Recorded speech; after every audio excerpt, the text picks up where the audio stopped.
After a 2-year closure for renovations, the Prudence Crandall Museum is back open for tours. Prudence Crandall fought for equality when she opened her school to only black and brown girls. And this week's road trip close to home, News 12 photojournalist Lori Golias takes us to Canterbury for a glimpse into her harrowing story.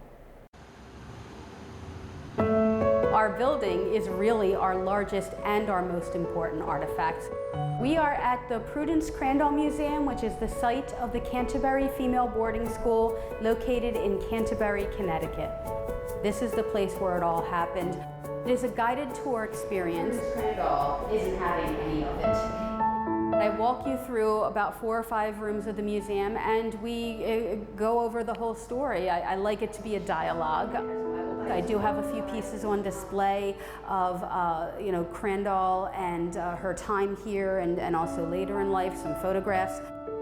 Prudence Crandall is now the official state heroine of Connecticut, and she was a teacher and a principal when she tried to integrate her school in 1833.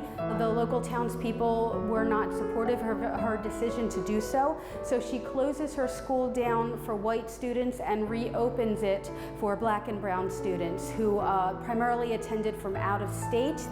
And Prudence Crandall, feels that it's the right thing to do is to teach anyone that wants to learn.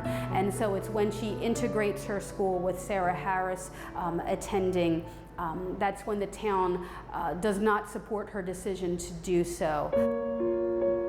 The state went on to pass what became known as a black law, which said that it was illegal for African Americans from out of state to enter Connecticut for the purpose of receiving an education without prior town approval.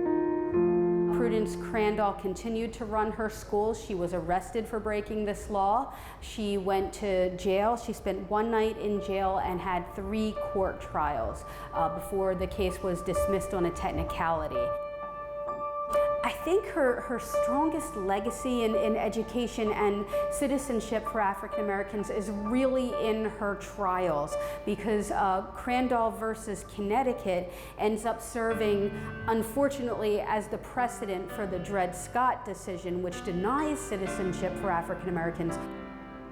And her court case was also cited in the written arguments by Thurgood Marshall for Brown versus Board of Education. And that was, of course, the court case that ended segregation in 1954. When you're walking on the floorboards where the students may have walked and just being on the grounds and seeing the location where everything occurred, allowing people access to it and being able to share this story, to me, that was the most important thing.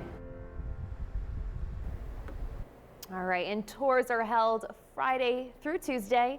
For more information on tours and upcoming events, you can head over to news12.com.